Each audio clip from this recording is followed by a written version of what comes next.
One day, a lively discussion broke out among my work colleagues on the topic of female fidelity.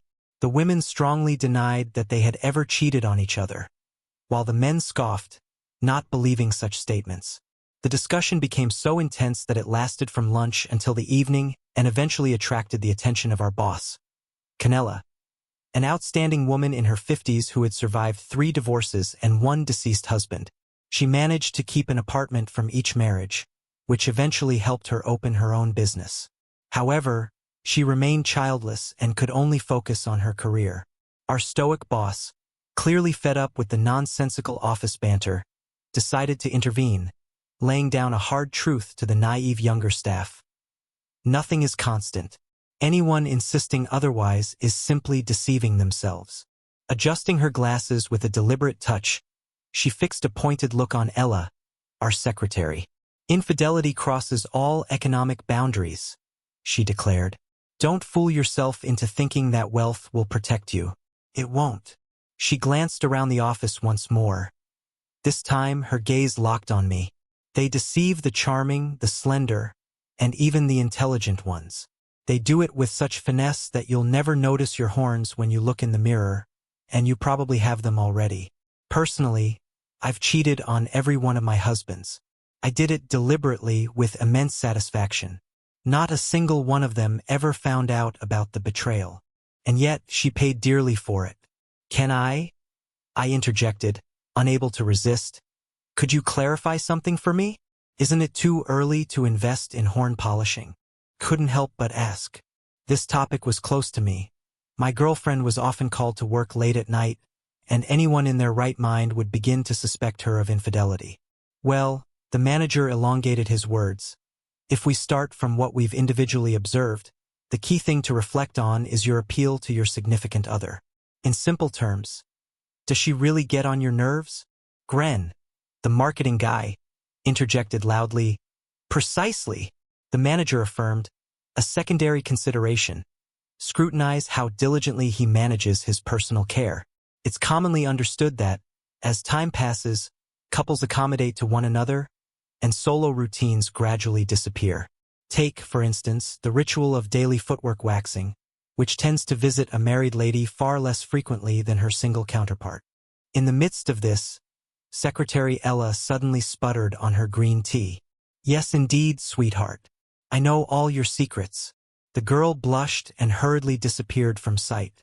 The third point is to what extent you are allowed to invade someone else's privacy. For example, take her phone. Camilla looked at me intently with her piercing eyes once more. I see you have a lot to think about, my dear. But please, think about it at home. I nodded slightly in response. The woman quickly turned on her heel and was already heading for her office when I suddenly burst out. And if you push him, he'll confess. It all depends on your approach. Her answer will be more eloquent than any accusations. I nodded approvingly again. By evening, after a thorough examination of all the evidence, I was finally convinced that I had been betrayed. Nevertheless, I must pay tribute to Camilla. Her instructive conversation completely discouraged me from buying nail polish, and the opportunity to check my suspicions appeared just a few days later. My partner, who worked in shifts, was presumably at home that evening. Returning from the office, I went to my favorite bakery to have a snack. I prepared for a tough conversation and preferred not to start it on an empty stomach. The house was in a mess, and we accidentally bumped into each other right on the doorstep. Her breath caught in her throat, and she mumbled something unintelligible about her work, saying that she had been urgently called and would be back by dawn. There was a note left on the table. She didn't have time to cook dinner. As always, she quickly left, leaving in the air a light scent of expensive perfume that I gave her. Clearly, they don't dash off to work in that manner. She came back in the morning during the parade, and she still had that delightful scent when she slipped into her bed. Then, out of the blue, I felt a wave of nausea. It was like being a dog catching the scent of another man on his lady. Where have you been? At work, I reminded her. The image of my boss appeared in my head when I remembered her masterclass on deception. I understood the nuances of what and how to ask. Are you cheating on me? I asked. No, she snapped. curling the corners of her lips in annoyance. She was bouncing on her heels, clutching the phone tightly. As Camilla warned, wrath was deceiving me. Her behavior betrayed everything. That's when I understood everything. "We're done," I said firmly. "What do you mean? We're breaking up? Are you out of your mind? What about the wedding? Did I just let you have your way with me for 3 years for nothing?" She retorted incredulously. "Oh, so it was like that, huh? And here I thought it was out of love?" I responded, laughter bubbling up within me. "Oh, you naive little thing. What love? Look around you, the world's been savvy for a long time. A plain guy suitable for marriage, that was the score, wasn't it? And you cheated on me because I'm simple? So, your lover, who is he? Handsome or rich? Because you're so mundane. Just take a look at our lives, you naive. So, it's all for you. I never exerted myself enough for you. Yet it's perpetually insufficient in your eyes." The crease between her brows smoothed out, and a dullness settled over her features.